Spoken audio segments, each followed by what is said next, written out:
तिष्मते वीतराग विषयं वा चित्तम् वीतराग विषयं वा चित्तम्।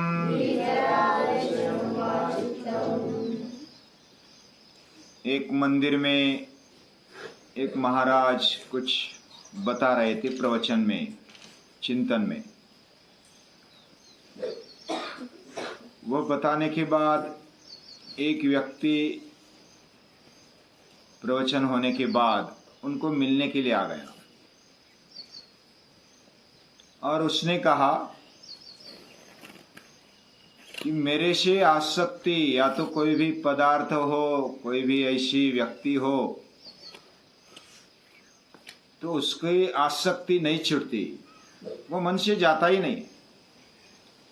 मैं बहुत पूजा करता हूँ, नियमित पूजा अर्चा करता हूँ, ध्यान करता हूँ, या तो जो भी भजन पूजन करना चाहिए वो सब कर लेता हूँ, लेकिन मेरा मन वह संसार में ही, या तो जो भी पदार्थ है, व्यक्ति है, वस्तु है, उसमें ही अटक जाता है, भौतिक चीजों में अटक जाता है।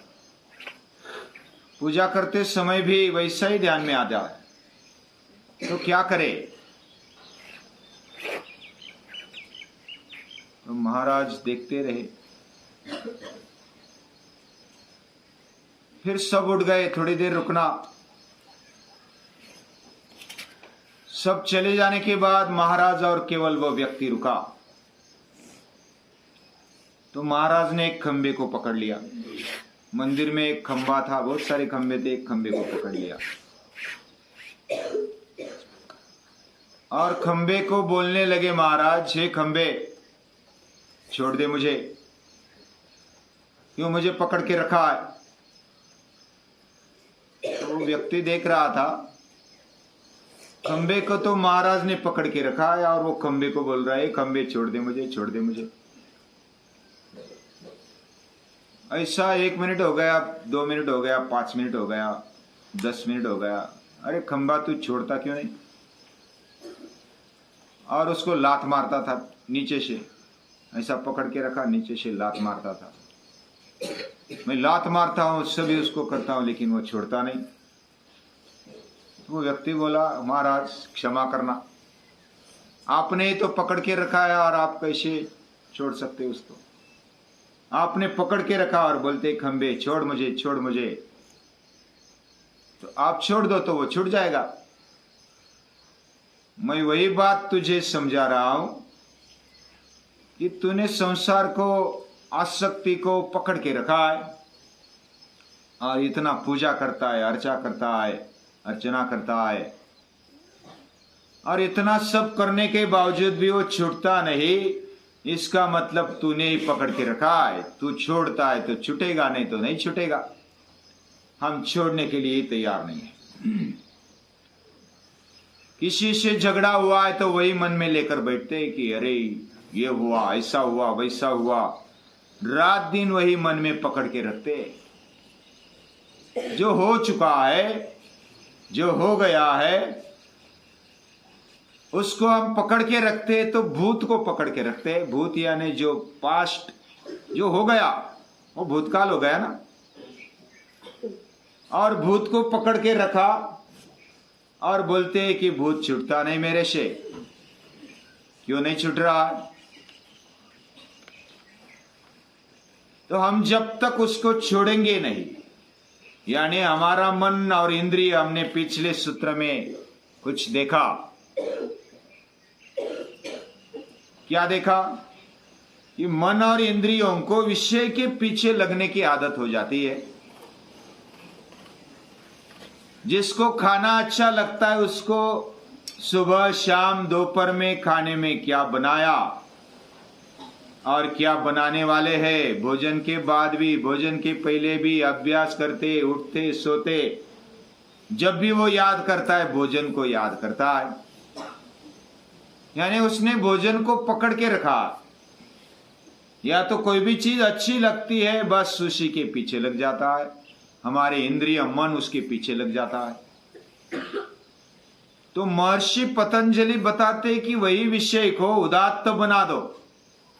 विषयवती व प्रवृत्तिरुत्पन्ना मनस स्थिति निबंधिनी, और ऊंचे विचारों को अपने अंतःकरण में लगा दो।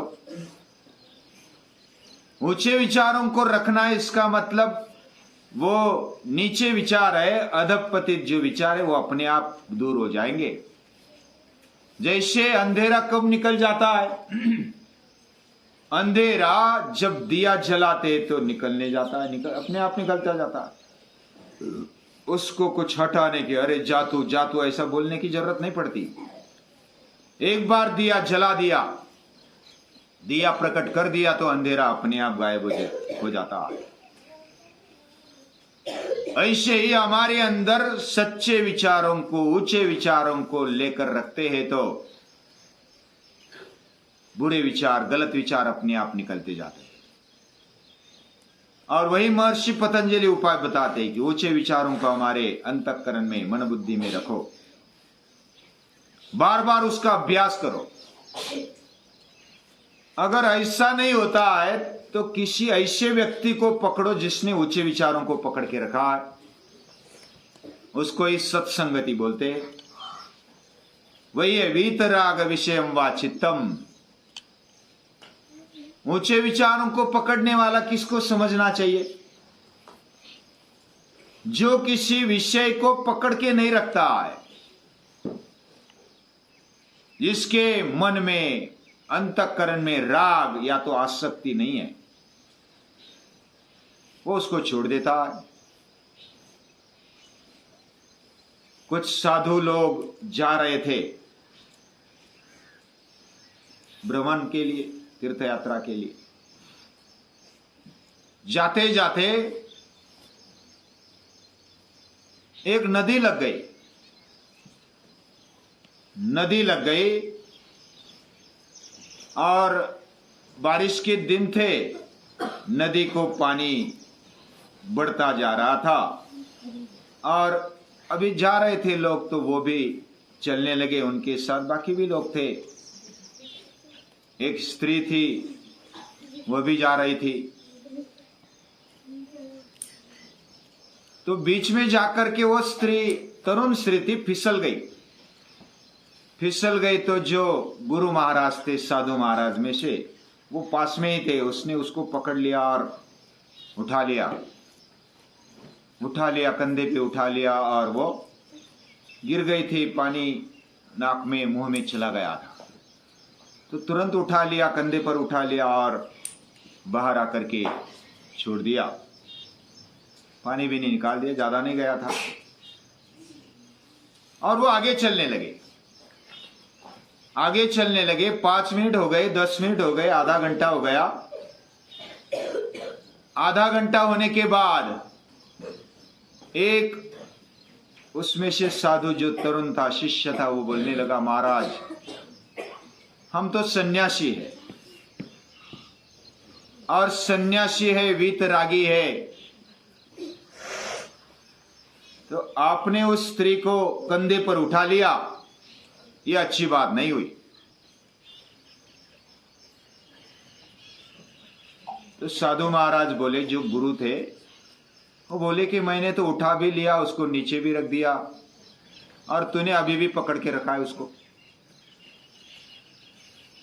मैंने तो छोड़ दिया, मन से भी छोड़ दिया, शरीर से तो छोड़ भी दिया। हम किसी विषय को पकड़ के रखते, जो अभी चल रहा है उसी विषय को पकड़ो, तब हम अच्छे रास्ते पर चलते हैं। और उसके लिए सत्संगति कर लो। जिनका भी राग, आसक्ति चली गई है, ऐसे चित्त का ध्यान करो। ऐसे सत्संगति के हम अगर आदी हो जाएंगे तो हमारे अंदर अपने आप एक एक गुण आने लगते हैं, आसक्ति छूटते जाती है, ऊंचे विचार मन में, बुद्धि में आने लगते हैं। और ऐसे विचारों को हम ज्यादा देर तक बना सकते हैं, अपने अंतःकरण को सदा प्रसन्न रख सकते हैं, सतत विकसनशील रख सकते हैं। ऐसा रखने के लिए ये उपाय महर्षि पतंजलि बताते हैं। महर्षि पतंजलि एक एक उपाय बताया। अभी तक क्या क्या उपाय बताए? ईश्वर प्रणिधान, ईश्वर भक्ति, ये सबसे बढ़िया उपाय बताया। उसके बाद एक तत्वाभ्यास, एक ध्येय रखना, एक कल्पना लेना और उसके पीछे हमारा तन मन लगा देना, धन भी लगा देना। अगला उपाय बताया कि हमारे जीवन व्यवहार अच्छे होने चाहिए।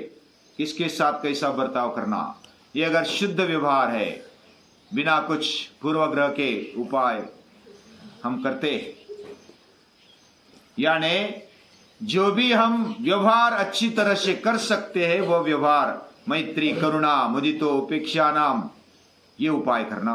अगला उपाय बताया कपालभाति प्राणायाम। ये अगर करते हैं तो हमारा मन का आवरण, जो अविद्या का, अज्ञान का आवरण है, वो निकलते जाता है। अगला उपाय बताया कि जो भी विषय इंद्रियों को, मन को अच्छे लगते उसको उदात्त बना दो, अच्छा बना दो। उसके बाद उपाय बताया कि ऊंचे विचारों को हमारे मन में, बुद्धि में रखो और उसका साथ ले लो। ये भी अगर नहीं होता है तो ऐसी सत्संगति कर लो जो वीतरागी है, यानी जिनकी आसक्ति चली गई। ऐसे अनासक्त लोगों के साथ ज्यादा रहना। जो भोगी है वो रोगी बन जाते हैं, उनका साथ रहकर भी हम भी रोगी बन जाते हैं, हम भी रागी बन जाते हैं, हम भी अलग अलग विकारों के साथ जुड़ जाते हैं। जो वीतरागी है वो सद्गुणों का भंडार होते और उनके साथ रहने से हमारा मन भी ऊंचाई तक जाने लगता है। ऐसे उपाय करते हुए हमारे जीवन विकास को आगे बढ़ाते रहना चाहिए। ऐसे बताने वाले महर्षि पतंजलि को नमन करते हैं।